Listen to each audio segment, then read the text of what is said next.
próximo día 30 de octubre. También deciros que os reservéis ese día 26 porque creo que va a ser muy interesante. Haremos la entrega del premio junto con la presentación, como os he dicho antes, del tercer estudio de Smart Industries. Finalmente, deciros que estamos de estreno y para ello os pido comprensión. Estrenamos la plataforma GoToWebinar con la que esperamos abordar y adaptarnos a esta nueva realidad, a esta realidad virtual o esta realidad híbrida que necesitamos para la realización de nuestros eventos mientras estemos en esta situación. Y tenemos a los mandos de esta plataforma a nuestro secretario general, Eduardo Rodríguez, y estoy seguro que todo va a ir muy bien, pero si hubiese una pequeña descoordinación, os pido por favor comprensión, que seguro que no la vais a dar.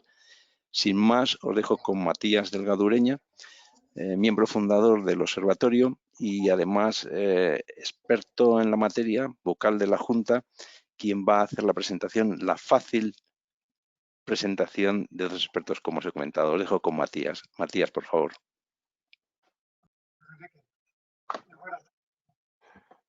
Creo que además es un privilegio aparte para el observatorio el contar con los dos ponentes de esta tarde para que nos den una visión y un análisis de una realidad que muchas veces pasa desapercibida y no la tenemos en cuenta. Nos dejamos llevar, si queréis, por lo que es la nueva tecnología y no acabamos viendo, percibiendo cómo está la situación y cómo están los distintos factores que influyen. En ese sentido, el primer ponente, que es Javier Pujol, que es abogado, es socio director de Pujol Abogados, magistrado excedente, es letrado del Tribunal Constitucional, es director de la asesoría jurídica contenciosa del BBVA, consultor en tecnologías de la información y comunicación, administrador concursal, árbitro, mediador civil y mercantil, profesor universitario y académico de la Real Academia de Jurisprudencia. A todo este bagaje, Javier une pues, una inquietud y un compromiso con lo que son los aspectos de las nuevas tecnologías y el mundo del derecho, que nos va a dar una visión oportunísima para todos, para ingenieros y para no ingenieros. Y sabéis mi eterna pelea de que el mundo no está solamente regido por ingenieros, sino para poner un poco todo en el contexto que tiene que tener, que todo tiene influencia. En ese sentido, Javier nos va a dar una visión maravillosa y muy oportuna.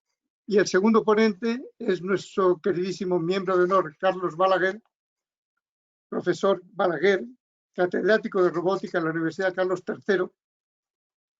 Ha sido también vicerrector de investigación en la propia universidad y es director en estos momentos del máster de la industria, en Industria Conectada 4.0.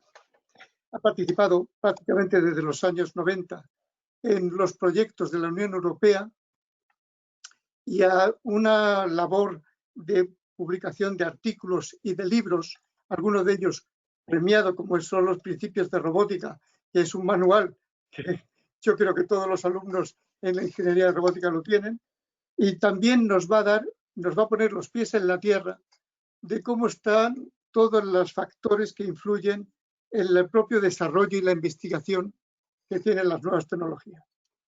Vuelvo a repetir lo mismo, son dos ponentes excepcionales y os invito a que disfrutéis de la sesión de hoy. Con todo esto, si Enrique, si quieres, le das paso a Eduardo o a Javier para empezar la sesión. Bueno, vamos a dar paso a Javier Pujol, pero le vamos a dar micrófono, imagen y todo lo que necesite. Eduardo, por favor. Y Javier, muchísimas gracias. Todo tuyo. Muy bien. Todo tuyo. Muchísimas gracias, Enrique. Muchísimas gracias, Eduardo. Muchísimas gracias, Matías, por tus palabras, que nos une una vieja amistad desde hace, bueno, ya una cantidad de años inconfesable. Bueno, el tema que yo quiero tratar hoy es fundamentalmente la transformación digital y fundamentalmente el papel que tiene la persona en la transformación digital, ¿no? Hoy en día tenemos que tener en cuenta que las tecnologías de la información y la comunicación pues, han transformado profundamente nuestra sociedad y han conformado un nuevo panorama en el que los ciudadanos han adquirido, sin lugar a dudas, nuevos hábitos, nuevas expectativas en la utilización de servicios digitales. Y esto se manifiesta en aspectos como su ocio, su relación con las empresas, su relación con las administraciones públicas. En este nuevo contexto, tanto los ciudadanos como las empresas deben ser capaces de adaptarse de manera ágil a estas nuevas demandas de un entorno cambiante, sin perjuicio de las garantías de la seguridad, de proporcionar información y servicios digitales en cualquier momento y en cualquier lugar, y además por medio de diferentes canales, generando sin lugar a dudas nuevas formas de relación con los ciudadanos y las empresas y facilitar la generación de oportunidades y al mismo tiempo la realización de una actividad negocial innovando productos y servicios. Aprovechando con ello, pues, las oportunidades que en definitiva nos están facilitando estas nuevas tecnologías. Por tanto, se hace necesario conformar una empresa que sea ágil, que sea eficaz, con un aprovechamiento óptimo de sus recursos, desde luego mucho más cercana, para que los servicios se adapten a las necesidades reales de la sociedad y a una economía mucho más competitiva y mucho más emprendedora de lo que ahora conocemos. Se trata, en definitiva, de un proceso fundamental para impulsar la transformación de la empresa y, al mismo tiempo, hacer sostenible el constante proceso de innovación y la mejora en la calidad de los servicios prestados. La empresa debe estar comprometida consecuentemente con ello y especialmente con esta transformación digital y lo que implican las nuevas tecnologías, como un motor del bienestar, como una fuente de innovación y también como una llave que propicie el desarrollo económico. En este sentido, juega un papel determinante el concepto que vengo transmitiendo de la transformación digital. Las tecnologías de la información y la comunicación, y en particular Internet, juegan un papel cada vez más relevante en la sociedad. Hoy en día, el 96,1% de los ciudadanos disponen de un teléfono móvil, el 53,7% utilizan móviles inteligentes o smartphones y el 50% hacen uso de las redes sociales. Además, por ejemplo, es importante señalar que en nuestro país el 45% de los ciudadanos utilizan la banca electrónica. Si este tema lo proyectamos sobre los jóvenes, estos porcentajes, desde luego, suben muy considerablemente, llegando incluso a un 90% de los mismos con perfiles, por ejemplo, en redes sociales, o el 53,6% de los que utilizan banca electrónica. Por tanto, constituye un hecho completamente predecible que en los próximos años veremos aumentar estas cifras de manera más que notable. Y esto lo tenemos que proyectar sobre el papel que juega la persona en la transformación digital. El diseño, el uso y la regulación de la tecnología ejecutado por entidades públicas o privadas debe tener en el centro el reconocimiento de los seres humanos y de su dignidad, teniendo presente las consideraciones de seguridad pública, de desarrollo económico, de libertad de emprendimiento, entre otras muchas circunstancias, y que estas no sean las únicas apuestas en la balanza a la hora de tomar decisiones para el desarrollo y la implementación de nuevas tecnologías. En este sentido, el análisis debe nutrirse de la experiencia en la lucha del reconocimiento, en la defensa de los derechos fundamentales, las amenazas a la ciberseguridad, la vigilancia a través de medios tecnológicos por parte de entidades públicas y privadas, las violaciones a la privacidad que tanto nos preocupan y que nos tienen que preocupar, las restricciones de la libertad de expresión y los obstáculos a la difusión del conocimiento. Son algunas de las formas en las que se concretan hoy, a través de la tecnología, las amenazas para los derechos humanos de los ciudadanos en un mundo ciertamente globalizado. Pero tenemos que valorar que este maravilloso mundo del desarrollo tecnológico utilizado por muchos, yo creo que de manera muy arbitraria, sin escrúpulo alguno, puede resultar un arma ciertamente peligrosa que atenta de forma directa y afecta consciente e inconscientemente a todos los ciudadanos. La dignidad y el respeto al ser humano está por encima de cualquier desarrollo tecnológico y discusión sobre el destino del mundo, en el que el eje central deben ser los principios éticos. Debe tenerse presente que el concepto de dignidad humana tiene su origen en la antigüedad griega. Sin embargo, se ha enriquecido en su significado y alcance a lo largo del desarrollo de la historia humana, pasando, por ejemplo, de ser un concepto vinculado a la posición social a expresar la autonomía y la capacidad moral de las personas, constituyéndose en el fundamento indiscutible de los derechos humanos. En este sentido, las diversas voces en defensa de los derechos humanos son esenciales para enriquecer la toma de decisiones en torno al uso y el destino de la tecnología. Las batallas de hoy y las que se aproximan exigen de nosotros una organización y una suma de fuerzas en la protección, garantía y práctica de los derechos humanos. Especial relevancia, por ejemplo, tiene la dignidad humana como elemento para enfrentar y desarrollar las normas relativas a las transformaciones sociales provocadas por el desarrollo científico y tecnológico. Y debe tenerse en consideración que la tecnología constituye un valioso y acertado invento que ha transformado de forma impresionante la vida de todos los seres humanos. La tecnología se ha convertido en una de las mejores aliadas para procesar, organizar, almacenar y difundir información de manera rápida y oportuna, lo cual redunda extraordinariamente en múltiples beneficios, como el desarrollo y el fortalecimiento de las sociedades. Los problemas éticos generados a raíz de los rápidos adelantos de la ciencia deben examinarse teniendo en cuenta no solo el respeto a la dignidad de la persona humana, sino también, tal como indicado anteriormente, el respeto universal y la observancia de los derechos humanos. No debe olvidarse que detrás de cada computadora siempre hay un hombre, desde luego muchos seres humanos en la realidad, y siempre hay un ser humano que la diseña y la maneja y que se sirve de ella para sus propios fines. Ninguna computadora se sirve de los humanos para sus fines porque la computadora carece de fines.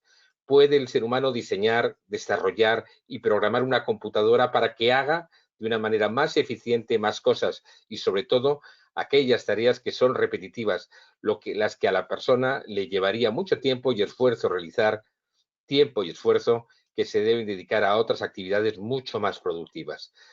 Pero no puede la computadora reemplazar todavía al ser humano en sus capacidades, en aquellas capacidades que le son propias y que esencialmente le son distintivas.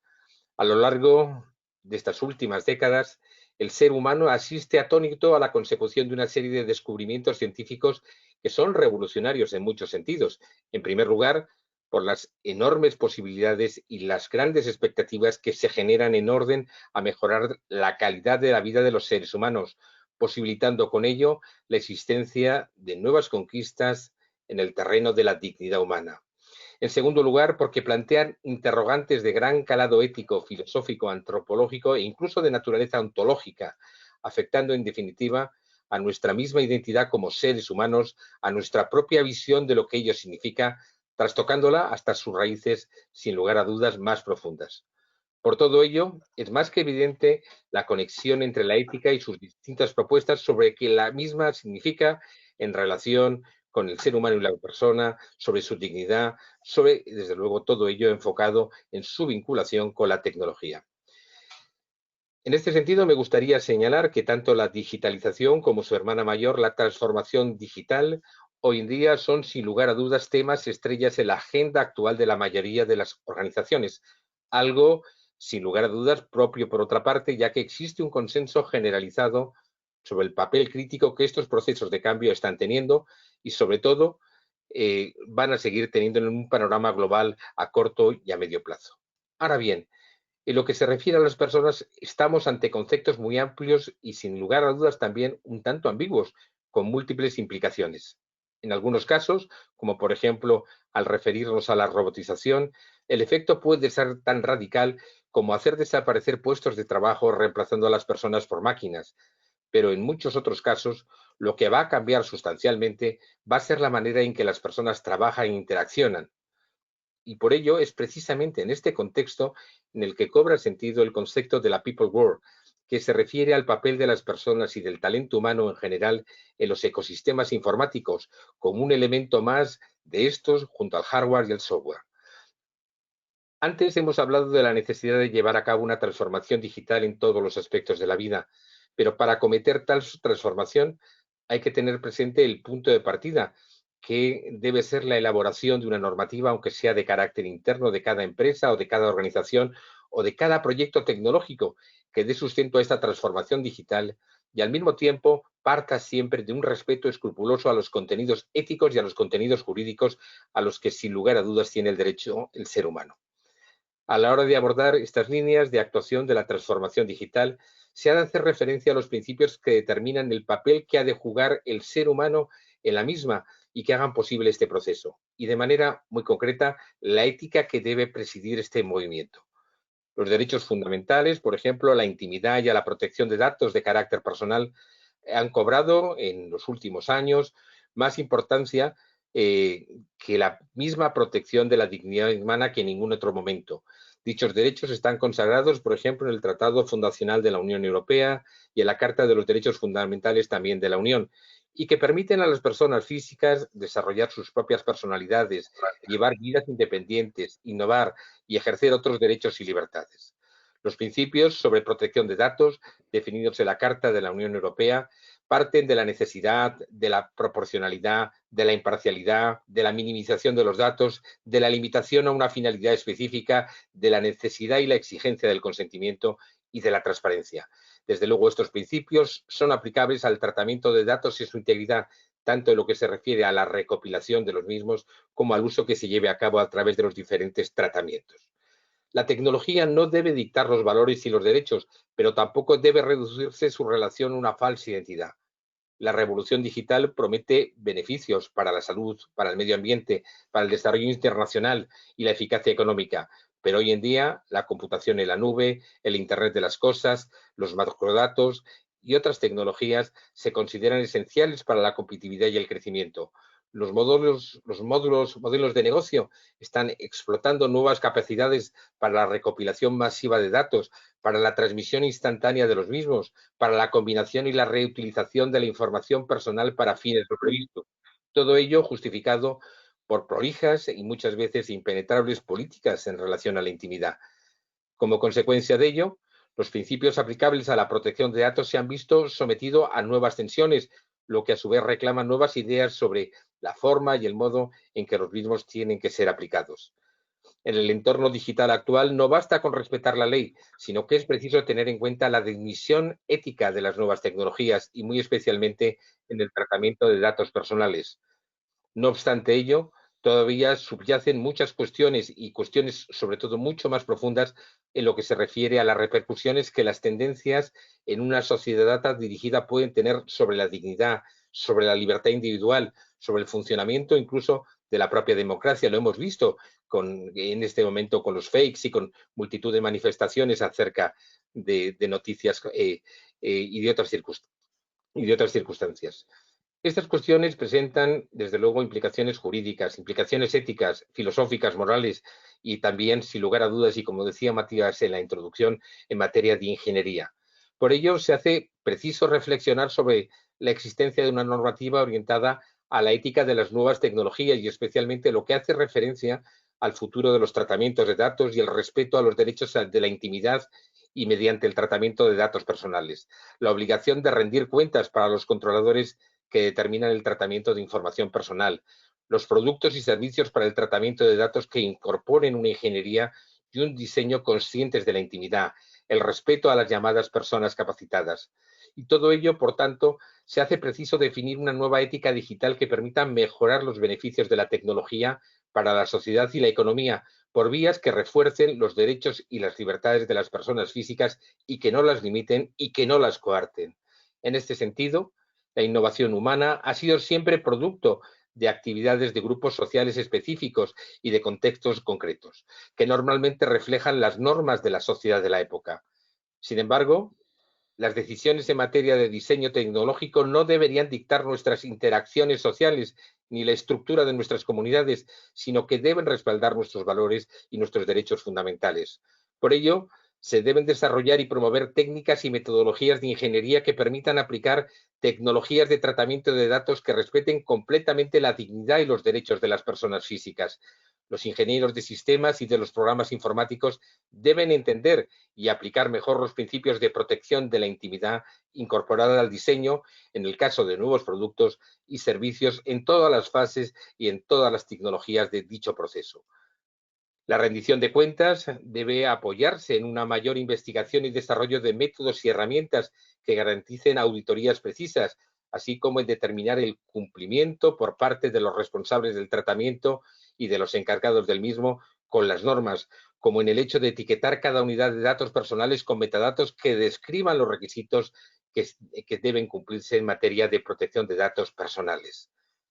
Las soluciones de ingeniería deberían capacitar a las personas que deseen preservar su intimidad y su libertad mediante el anonimato, y consecuentemente con ello se debe promover el diseño y la aplicación de algoritmos que oculten las identidades y los datos agregados a fin de proteger a las personas al tiempo que aprovechan el poder de predicción de los datos. Nada tiene que ver el desarrollo tecnológico con la garantía, evidentemente, de los derechos fundamentales.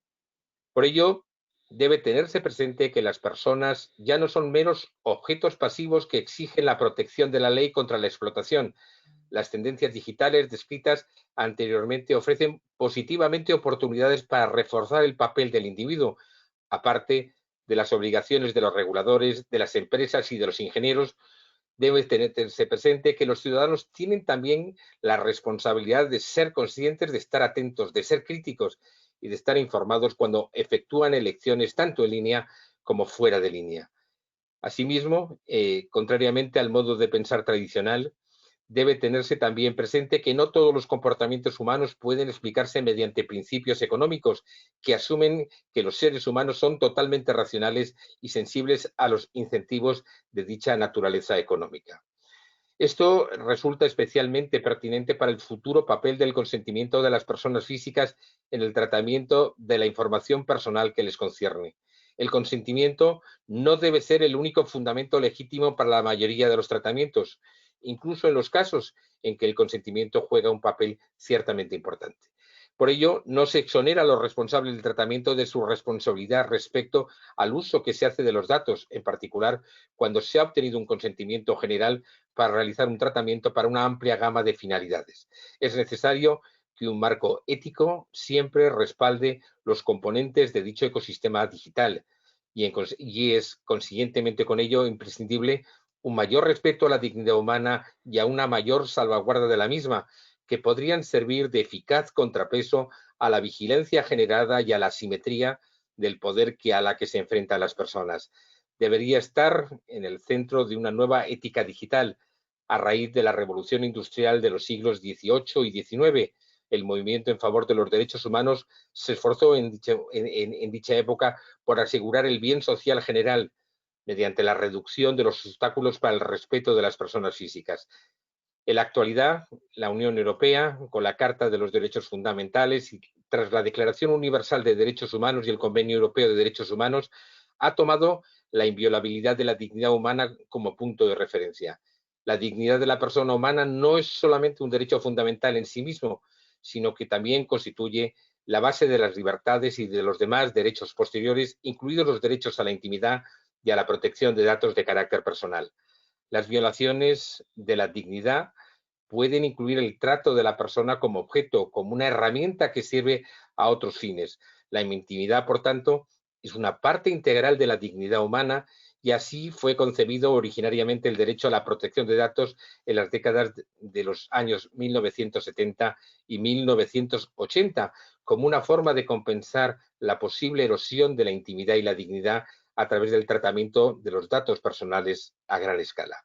Sin embargo, a comienzos del siglo XXI, a las personas se les exige cada vez más la divulgación de más información personal, fundamentalmente a través de Internet. Es Internet el medio donde cualquier dato, cualquier identidad, cualquier información acerca de una determinada persona es relevante. Y esta obtención de información se hace fundamentalmente con el fin de participar en asuntos sociales, en asuntos administrativos, en asuntos comerciales, lo que implica cada vez más un alcance menor para la exclusión voluntaria de la información en estas redes sociales. La persona tiene serias dificultades en este momento para excluir la información atinente a sus circunstancias personales de las redes sociales, de Internet en general. Y esto es un gran déficit en este momento del desarrollo tecnológico. Con toda esta actividad, siempre en línea, la noción de consentimiento libre e informado se resiente desde luego de forma más que notable, enormemente. Se va dejando caer lo que se ha venido denominando como migas digitales. A cada minuto hay más información de la persona en Internet a través de cualquier medio o a través de cualquier procedimiento, que se combinan para clasificar a las personas físicas en un tiempo real y para crear perfiles múltiples y en ocasiones contradictorios de un mismo ser humano. Y esto es enormemente relevante. Dichos perfiles pueden circular en microsegundos sin que las personas tengan conocimiento de ello. Es importante tener en cuenta que todo lo que incide en Internet evidentemente queda para siempre en Internet.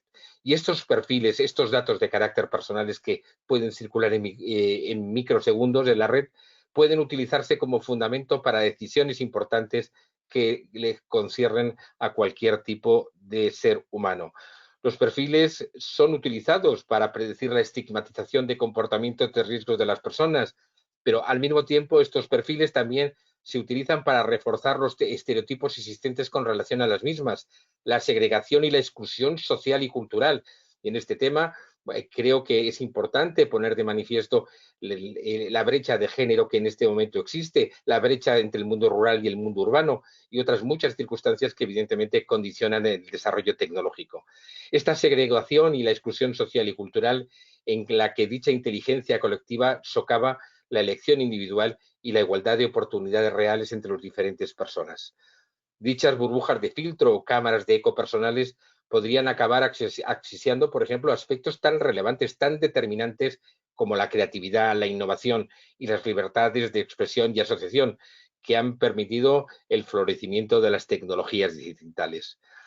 Mientras tanto, se utiliza un estado de excepción continuo por motivos de seguridad para justificar las múltiples capas de técnicas intrusivas empleadas para supervisar la actividad de las personas. Para entender esta situación, se hace necesario adoptar una perspectiva a largo plazo sobre los efectos generales de cara a la sociedad y al comportamiento de los ciudadanos en el seno de las mismas.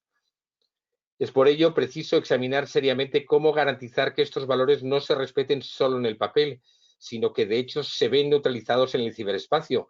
Esto va a obligar de nuevo a llevar a cabo una evaluación acerca de si los beneficios potenciales de las nuevas tecnologías realmente dependen de la recopilación y el análisis de la información personal identificable de miles o de millones de personas.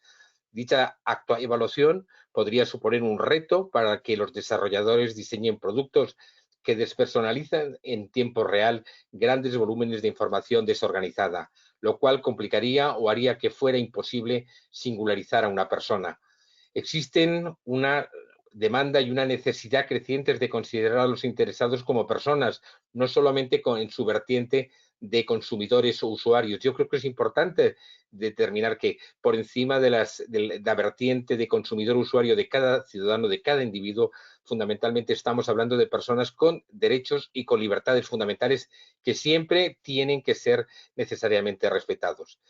Las autoridades de protección de datos también en este tema, por ejemplo, juegan un papel fundamental a la hora de la prevención. La prevención es un elemento fundamental que se ha incorporado a la protección de los derechos fundamentales y sin prevención, evidentemente, el ciudadano está al albur de lo que en cada momento cómo se quiera utilizar el desarrollo de las nuevas tecnologías.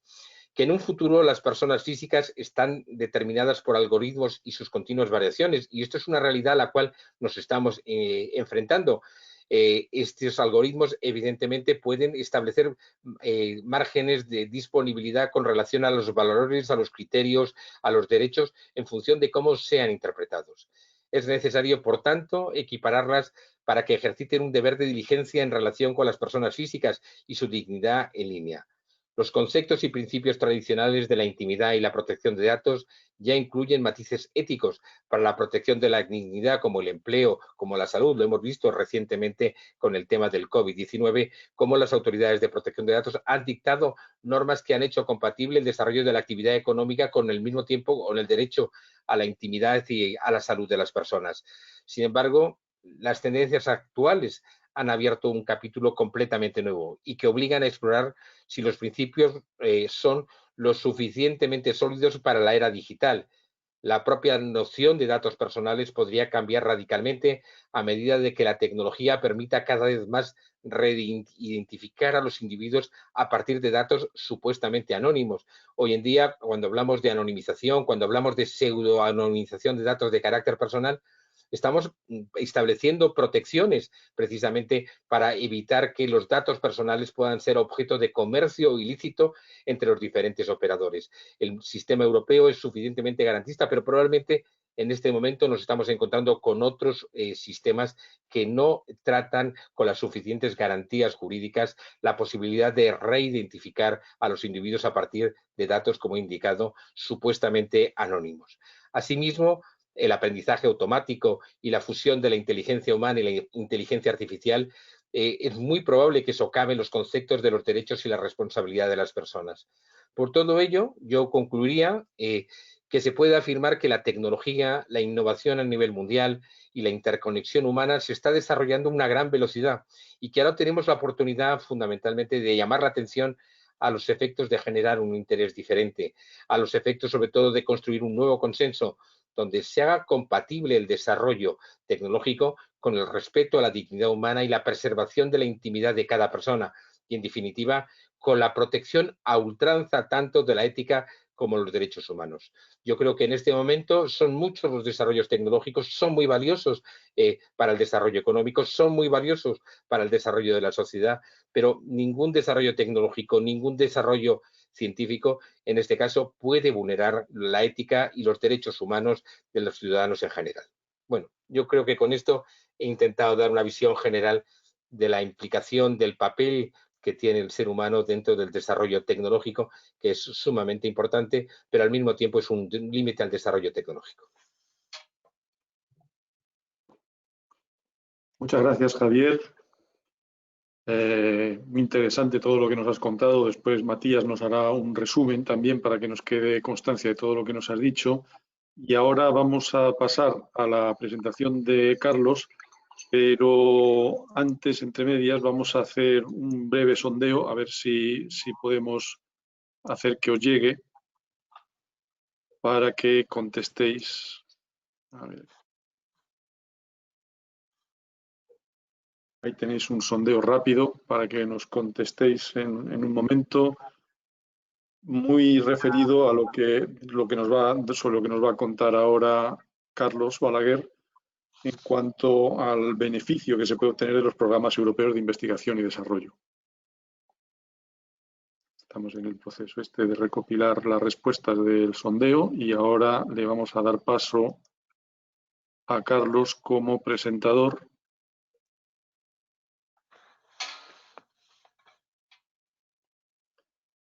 Pues Carlos, ya tienes el control ahí.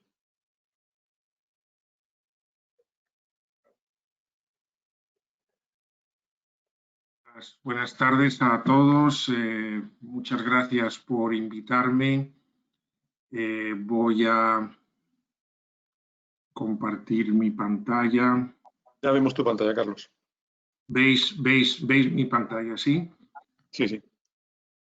Bueno, pues muchas gracias. Buenas tardes otra vez. Bueno, yo voy a contar, aunque parezca una cosa muy diferente a la que ha contado el ponente anterior, Javier Pujol, pero realmente es complementario.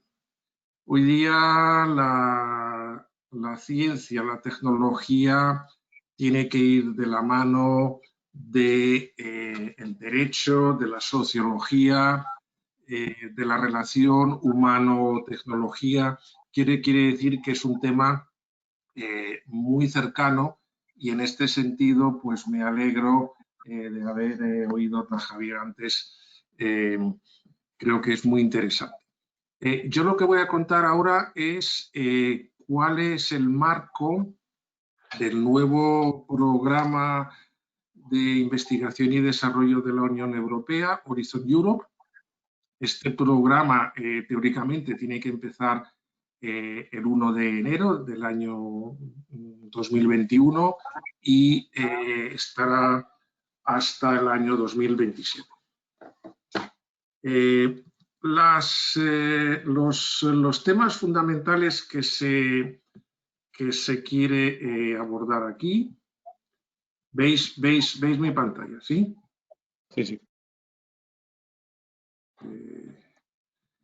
Son básicamente, y yo creo que siguiendo las normativas y las directrices de la Unión Europea, son básicamente tres. En primer lugar, aumentar los fondos para la investigación básica y aplicada. En este sentido, reforzar lo que llaman European Research Area, que es el mecanismo que tiene la Unión Europea para este tipo de actividades. Pero también se introducen otros dos nuevos conceptos diferentes a los anteriores, que se centran primero en la capacidad de la innovación y la competitividad de las empresas europeas. Este segundo punto es muy importante debido a que muchas de las actividades no solamente van a estar enfocadas a los investigadores, sino también a las propias empresas, en el sentido de que las empresas van a poder presentar sus objetivos, sus demandas y sus necesidades. Todo ello con el propósito de tener un liderazgo europeo en este sentido. Por otro lado, vamos a tener, como veremos más adelante, un enfoque hacia el usuario. El usuario en este caso son los ciudadanos de la Unión Europea y en este sentido lo que se pretende es tener amplias misiones que puedan ayudar en el fondo a mejorar la calidad de vida. Esta mejora de la calidad de vida es un concepto muy amplio, va desde las propias tecnologías, las empresas, la educación, la formación, etcétera, etcétera.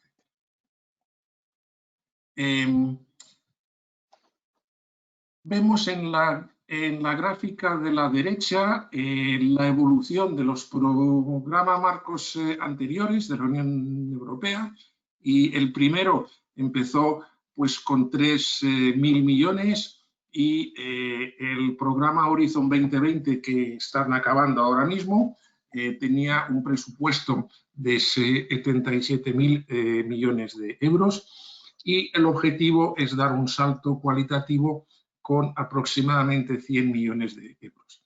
100 millones de euros en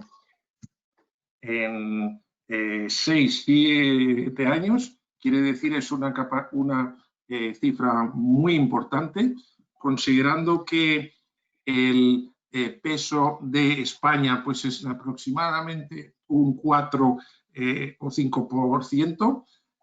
Podemos decir que a España, si realmente juega bien la baza de Horizon Europe, que le puede corresponder un retorno muy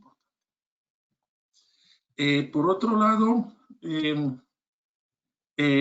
sobre el presupuesto. El presupuesto inicial, como decíamos, y estos son datos de mayo de 2019, de pues, un año,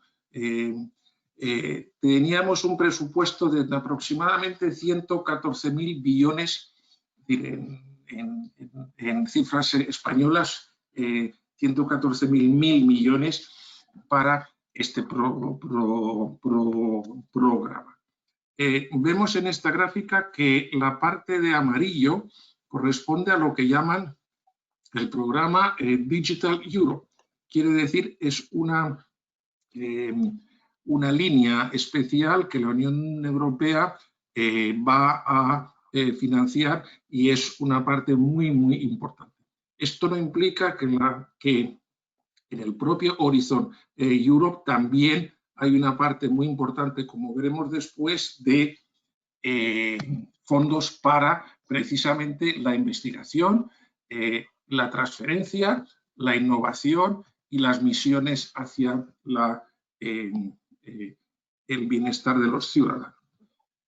No obstante, el COVID nos está influyendo a todos. Esta pandemia global, que lo que está haciendo es que los fondos se están desviando para otros objetivos, y que el resultado de eso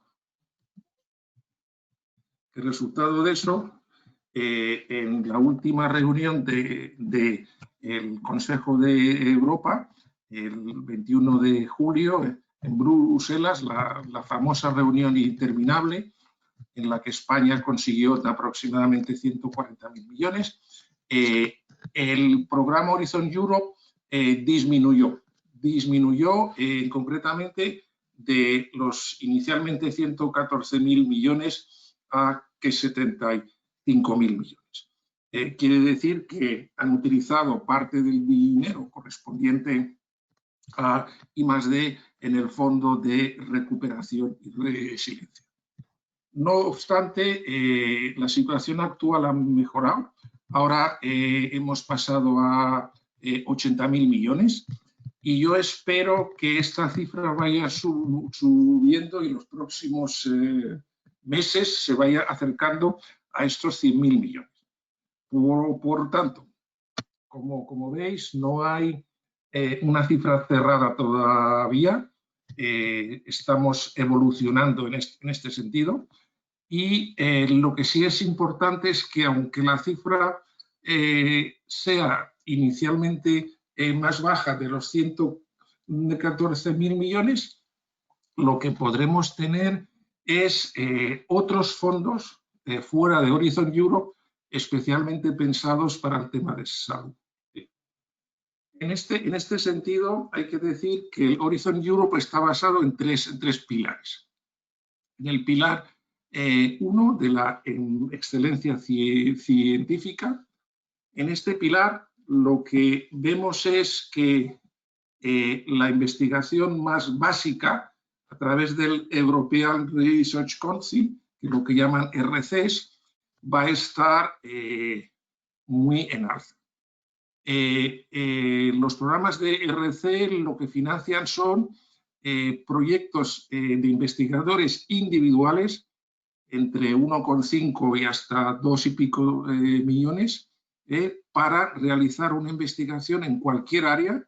Esto es transversal, horizontal, en la cual los investigadores pueden no solamente tener como coinvestigadores a los colegas de la Unión Europea, sino pueden ser de cualquier punto del mundo.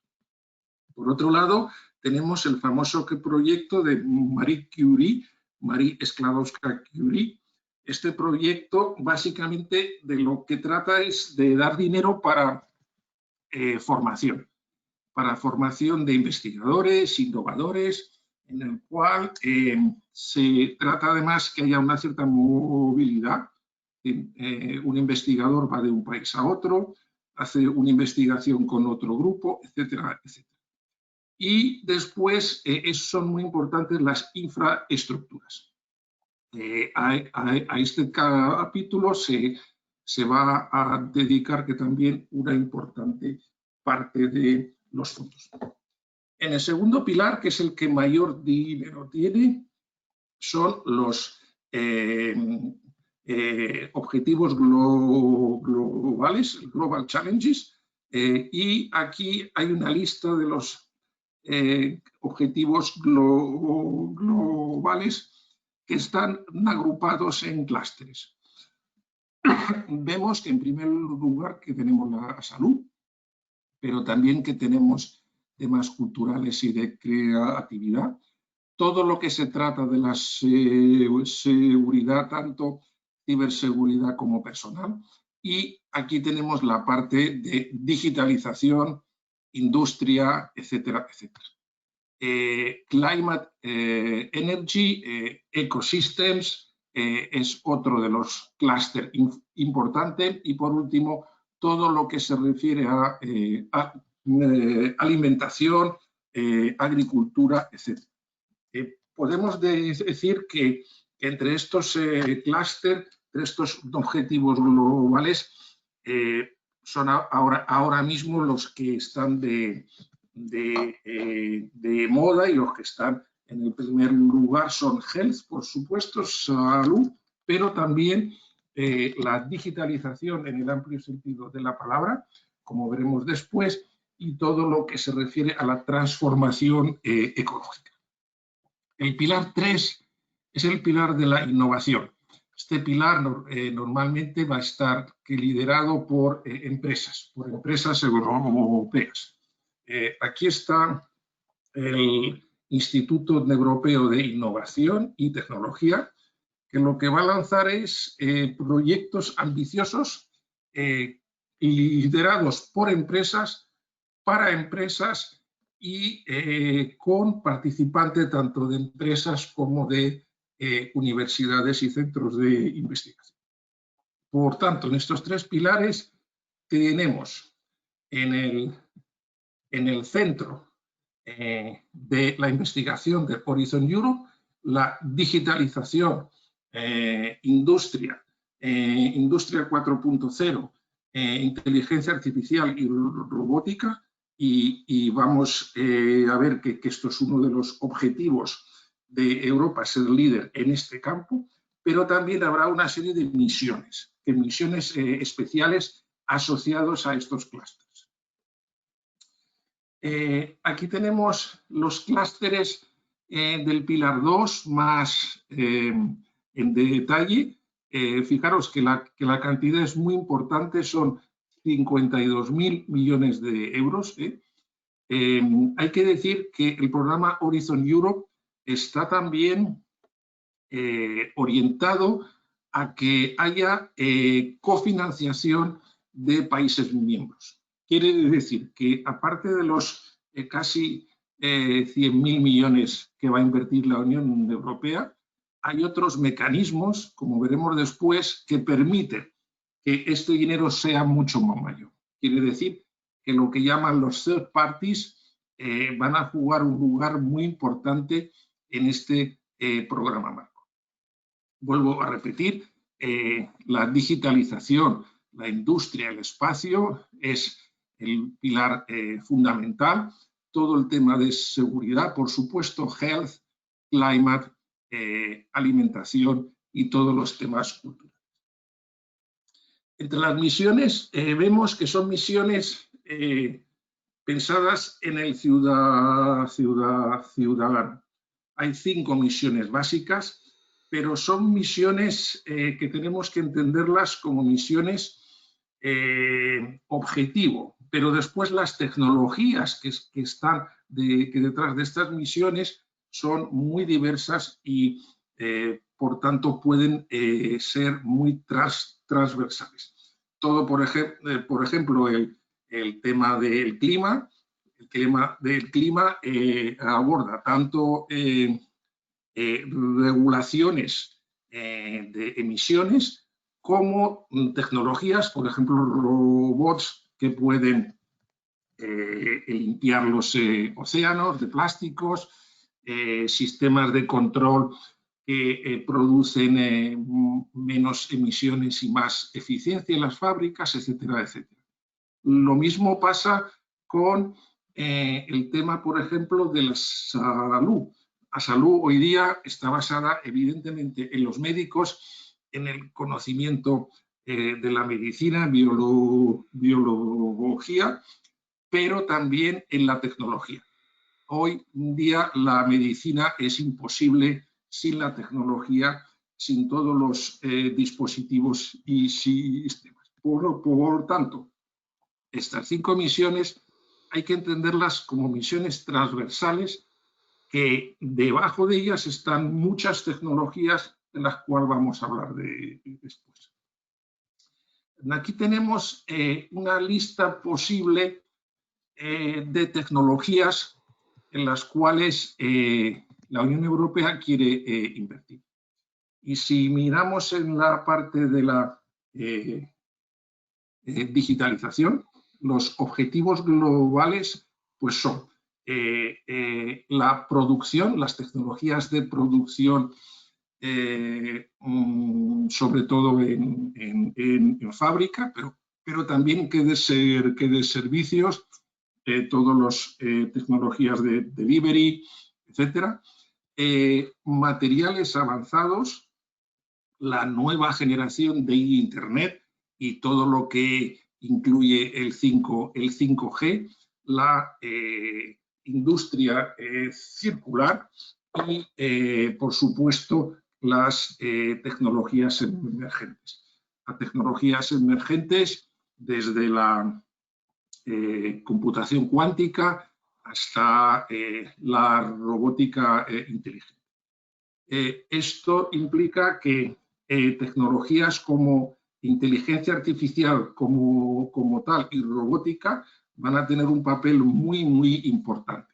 Pero también estamos en los temas del Big Data, Data Analytics, etcétera, y por supuesto todos los temas que están relacionados con la industria limpia, la industria de emisiones bajas, etcétera. El programa Digital Europe, que como decíamos era un añadido a lo que había en el Horizon Europe, tiene aproximadamente 9,2 millones de euros y como vemos la parte fundamental está centrada en el High Performance Computing, quiere decir computación de muy alto rendimiento, computación en la nube, etc. Aquí hay que destacar que en Europa en general, que no solamente en España, hay pocas empresas de software y hardware que puedan competir con los gigantes americanos como puede ser Google, Amazon, etc. Inteligencia artificial, ciberseguridad y Advanced Digital Skill. Esto básicamente está en la formación. ¿Cómo entiende la Unión Europea este nicho que estamos analizando de Industria 4.0 y las tecnologías asociadas? En primer lugar están los robots inteligentes, los robots con capacidad de locomoción y manipulación. Está la inteligencia artificial pura, que es Machine Learning, Deep Learning, es decir, todos los sistemas de aprendizaje, pero también está el Big Data, tanto en la recolección de estos datos como en la análisis de los datos y en las conclusiones de esta información. Y esto todo crea un nuevo concepto de inteligencia artificial, en donde tenemos tanto la algorítmica como el embodiment y, por supuesto, tecnologías como IoT, Industrial Internet of Things, el 5G, y todo esto nos lleva a la industria 4.0, que es el destinatario final de estas tecnologías. El otro clúster importante es lo que llaman Factory of the Future. Factory of the Future es un concepto que se puede llamar Smart Factory, Intelligent Factory, pero este es el nombre no oficial que tiene en la Unión Europea, Factory of the Future. Es un concepto multimodal de cómo será la fábrica del futuro y, por supuesto, gran nivel de automatización, es decir, una automatización del orden del 40%, conectividad en la fábrica y fuera de la fábrica, por supuesto con las necesidades sociales, tiene que ser sostenible, tiene que ser muy inteligente y tiene que ser flexible. Los conceptos muy claros de la industria conectada 4.0. Uno de los instrumentos que también pone la Unión Europea, y esto está muy relacionado con este concepto de third parties, en el cual la Unión Europea quiere involucrar los fondos de los países miembros, son el Digital Innovation Hub. El Digital Innovation Hub se define como un concepto en el cual unen en un sitio físico, normalmente en una región europea, a los investigadores, a las empresas, pero también a los formadores, a las incubadoras de startup, de spin-offs, etcétera, y en este sentido crean como un ecosistema que permite el desarrollo mucho más exponencial de la tecnología. Os voy a dar un ejemplo del Digital Innovation Hub. Por ejemplo, en Madrid, en la Comunidad de Madrid, tenemos el hub que se llama RoboCity 2030. Está formado por estas, por estas 5 universidades y el CSIC, pero detrás de este hub están 25 empresas y 3 incubadoras. Quiere decir, de lo que se trata es de que los emprendedores puedan disponer tanto de la opinión como de la infraestructura de este Digital Innovation. Otro instrumento que también es importante es el instrumento de los denominados RIS3. El RIS3, que se traduce como, se ve en la diapositiva, Research and Innovation Smart Specialization Strategy. La idea es que cada región en Europa pueda definir cuáles son sus prioridades, cuáles son sus objetivos tecnológicos y de innovación y, por tanto, que haya una cofinanciación. En la Comunidad de Madrid tenemos un RIS3, el cual tiene diferentes instrumentos, pues subvenciones de cheque innovación, fomento a la creación y desarrollo de startup, etcétera, etcétera. Estos instrumentos siempre tienen que estar liderados por empresas o por Digital Innovation Hubs que propongan avances tecnológicos en estos campos. Por otro lado, tenemos el mapa de las organizaciones y plataformas nacionales relacionadas con la industria 4.0. En España, como sabemos, tenemos el programa lanzado desde el Ministerio de Industria, que es el de Industria Conectada 4.0, pero en cada uno de los países están diferentes programas con los cuales podemos cooperar a través de este concepto de Digital Innovation. Por último, todo esto se traduce a los planes nacionales.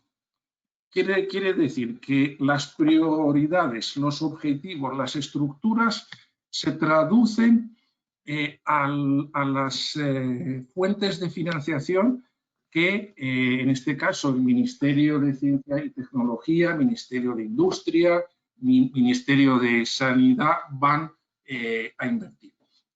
Y se presentó hace un mes el Plan Nacional de I+D para el mismo periodo 21-27, que se llama Estrategia Española de Ciencia, Tecnología e Innovación. Aquí también aparece como objetivo prioritario la inteligencia artificial y la robótica, en donde se destaca la industria conectada 4.0, entre otras tecnologías de robótica, aprendizaje automático, etcétera, etcétera. Quiere decir que este enfoque del Horizon Europe se va a trasladar a todos los fondos que haya en España y, a su vez, España trasladará todos los fondos y objetivos a las comunidades autónomas, con lo que vamos a tener una réplica a diferentes escalas, que probablemente con diferentes enfoques, pero todos en la misma línea, desde la Unión Europea hasta la región europea. Y con esto termino y muchas gracias por vuestra atención.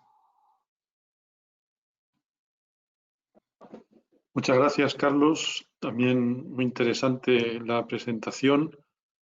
Bueno, pues retomamos entonces ahora los ruegos y preguntas.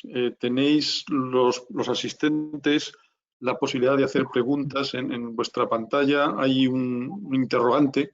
Si pulsáis sobre ese interrogante podéis realizar la pregunta que queráis. Yo la recogeré y se la trasladaré a los ponentes. Mientras tanto, os voy a mostrar el resultado del sondeo que hemos realizado hace un momento, en el que preguntábamos si creemos que las empresas españolas se deberían beneficiar más de los programas europeos de investigación y desarrollo. Y como veis, bueno, ha habido un 63% de asistentes que han contestado y evidentemente la respuesta ha sido, aquí sí que ha habido unanimidad, un 100% que han dicho que efectivamente las empresas españolas se deberían beneficiar más de los programas europeos de investigación y desarrollo como los que nos ha contado ahora mismo Carlos Balaguer. En cuanto a las preguntas, bueno, pues yo tengo ya una aquí.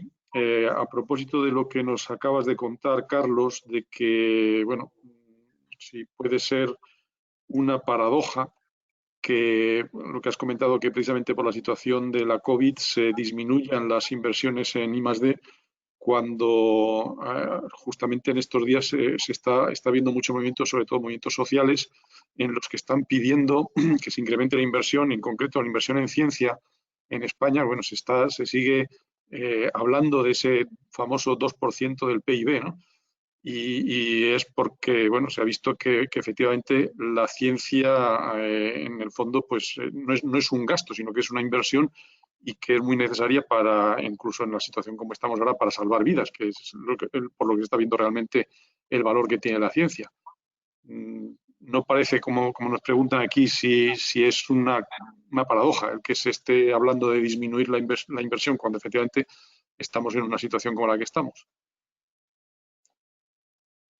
Bueno, efectivamente, yo creo que España, que necesita pasar ahora mismo estamos en 1.2, en 1.3% del PIB, con parte de esos fondos que no se ejecutan porque son créditos y, por tanto, evidentemente tenemos que pasar al 2%, que aunque pasemos al 2% estamos por debajo de la media de Europa. El problema que se suscita en la Unión Europea es que además con la inversión del I+D hay que aumentar los fondos dedicados a la subvención de empresas.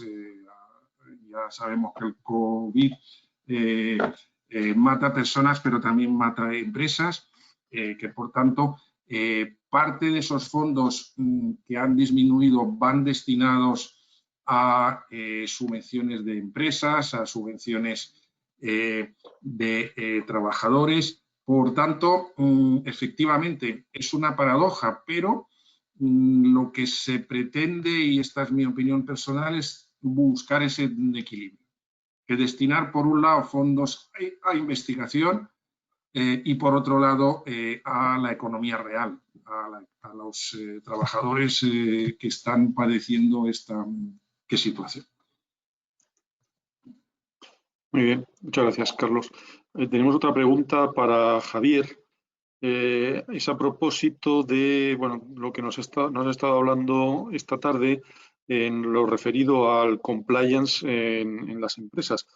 Se está viendo en estos últimos años un incremento de la actividad en compliance, incluso la creación de departamentos que antes no existían de compliance.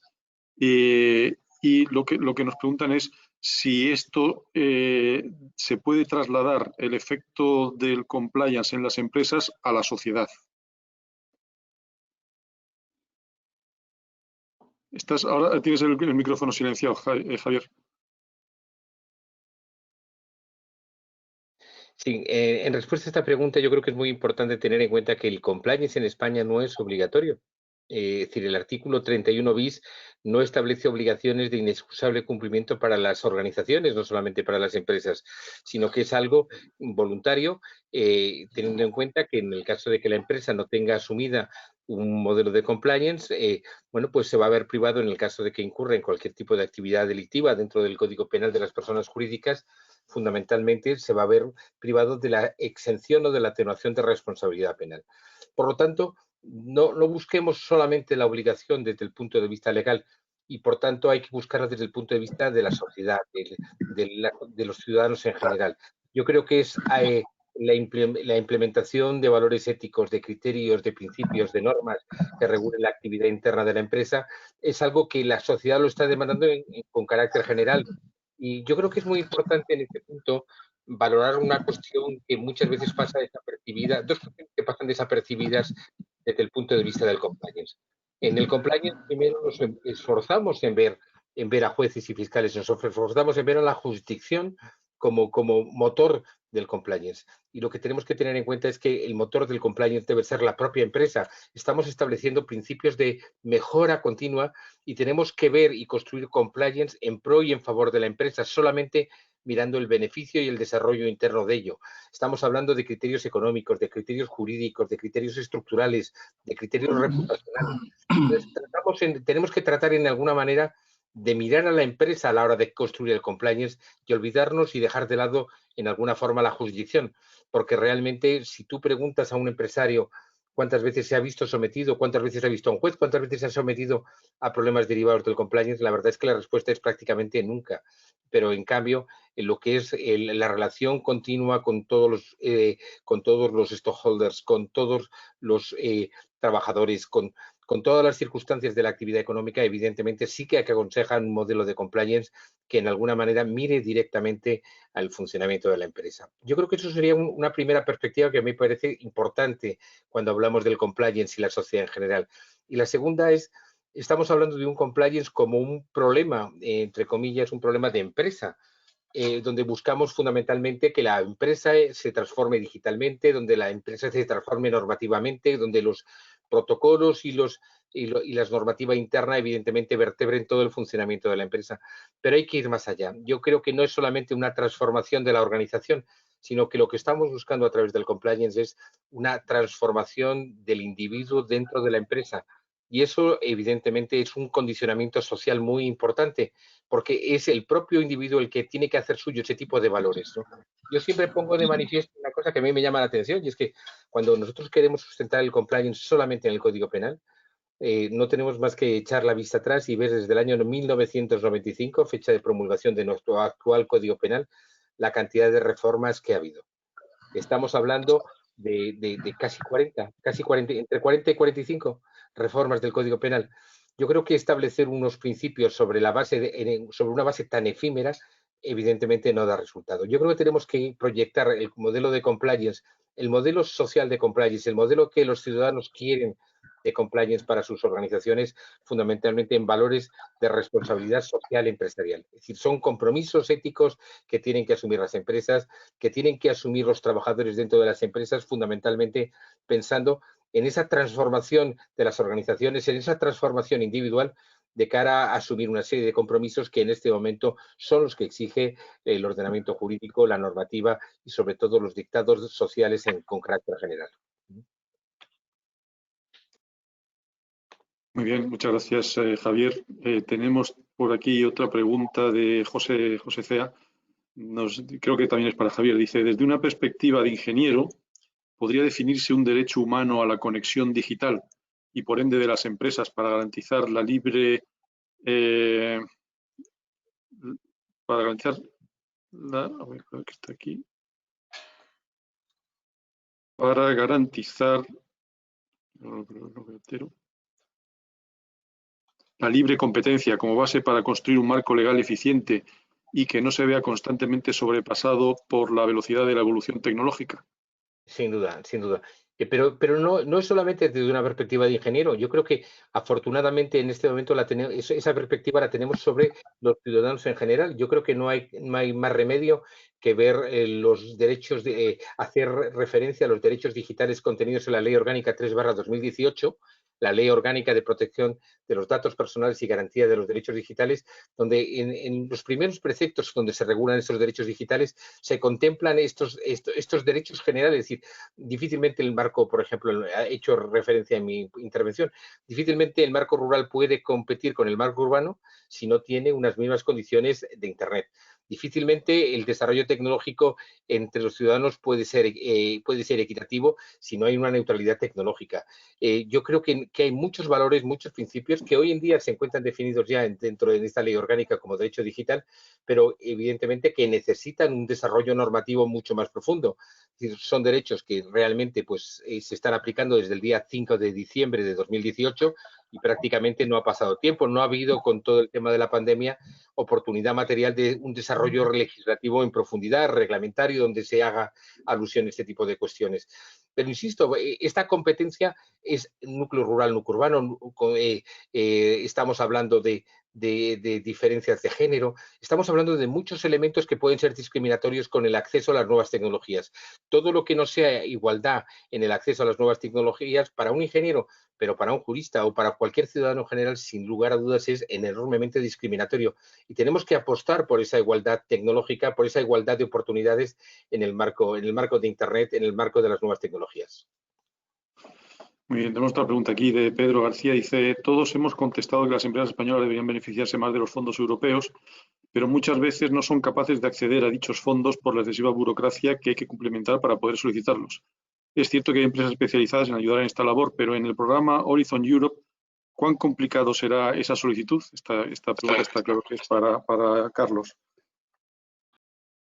Bueno, estoy de acuerdo que efectivamente no solamente solicitar un proyecto europeo es complicado, sino después toda la parte de justificación es complicado. En cualquier caso, lo que anuncian ahora mismo es que va a haber una simplificación. La simplificación básicamente va a consistir en propuestas que tengan varias fases. Pues en la fase 1 envías una propuesta de 10 páginas, en la fase 2 otra de 30, en la fase 4 una de 100. Quiere decir, la Unión Europea es consciente de ello y, por tanto, va a implementar, habría que verlo, va a implementar esta simplificación. Por otro lado, los fondos europeos se están convirtiendo en muy competitivos. Hay áreas en las cuales la tasa de éxito pues, es el 10%, inclusive menos. Esto implica que cuando uno prepara una propuesta europea, pueden acudir a empresas que hay varias empresas, tanto en España como en Europa, que te ayudan, pero sobre todo acudir a consorcios muy fuertes. Y para eso los mecanismos de Digital Innovation Hubs, los mecanismos de la RIS3, permiten el acceso de pequeña y mediana empresa a estos consorcios formados muchas veces por grandes multinacionales y por las universidades más prestigiosas. Es decir, los mecanismos de acceso de las pymes a estos fondos, yo creo que en este Horizon Europe están mucho mejor que los anteriores. Muy bien. Muchas gracias, Carlos. Otra pregunta de José Cea. Dice, desde una perspectiva... No, perdón, esta la habíamos visto antes de José. La que tenemos es de Jorge Juan Calvar. Nos dice Jorge Juan,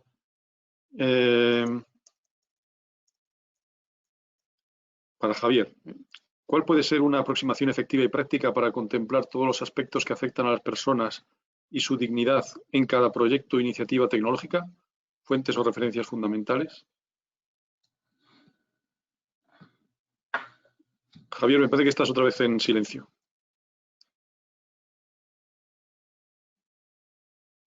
Bien, que digo, decía que es difícil abarcarlos todos, pero yo creo que en esa evaluación de riesgo, la evaluación de impacto en materia de protección de datos puede ser un argumento, un instrumento muy válido, pues precisamente pues para poder valorar todos y cada uno de los factores que pueden condicionar desde el punto de vista de la implementación de cualquier proyecto tecnológico las consecuencias que puede tener en un ser humano concreto y determinado. Yo creo que el aterrizaje de la tecnología con relación a los derechos humanos lo tenemos precisamente en el derecho a la protección de datos, que es un derecho muy cercano al individuo, donde en alguna manera sus características personales, toda su realidad puede quedar reflejada en datos de carácter personal.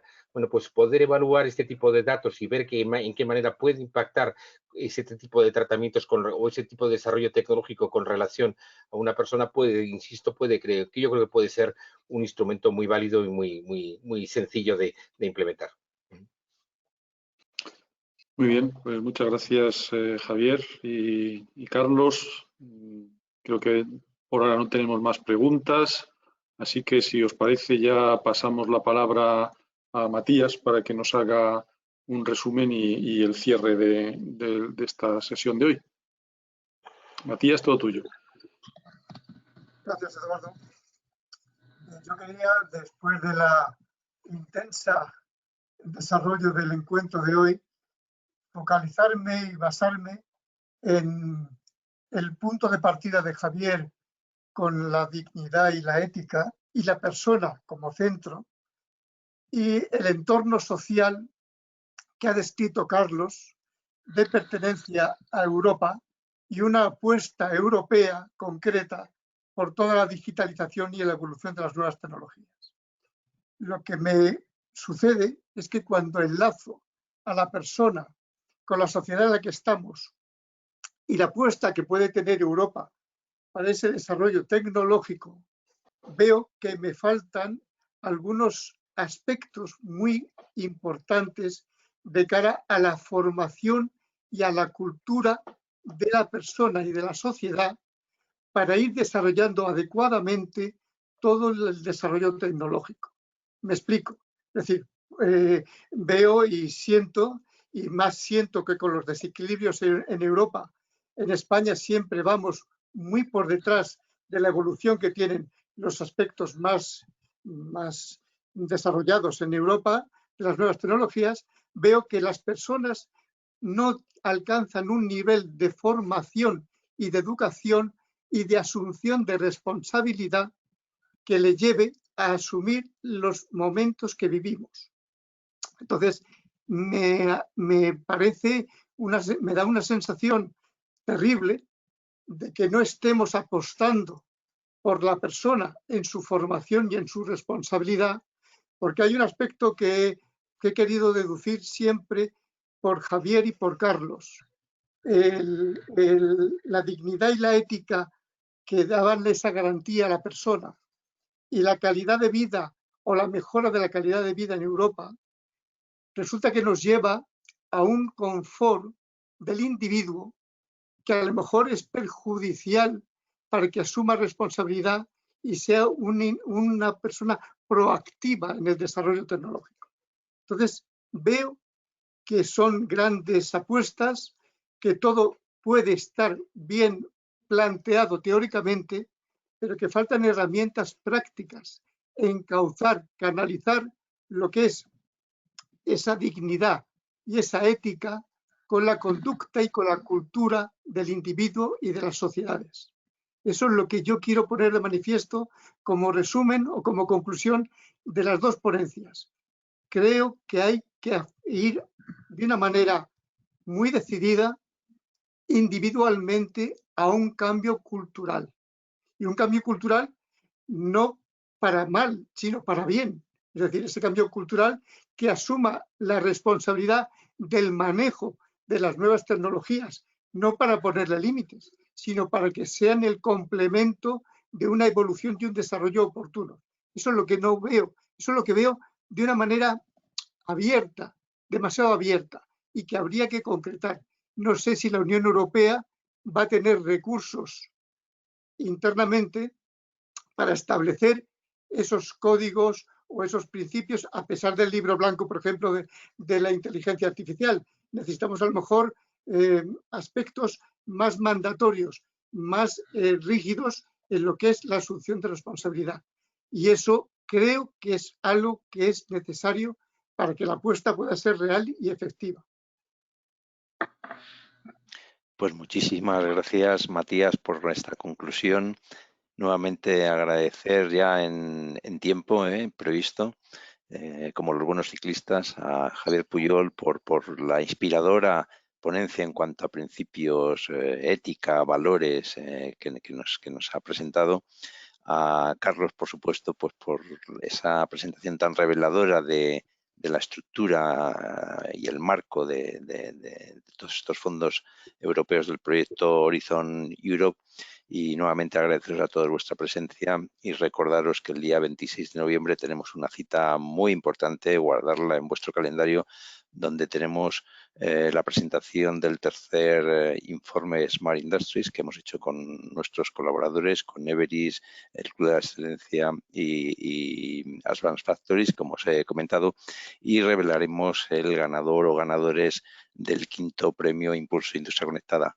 Así que con esto concluimos. Muchísimas gracias por vuestra presencia y nos vemos el 26 de noviembre. Un abrazo muy fuerte para todos y muchas gracias. Buena tarde.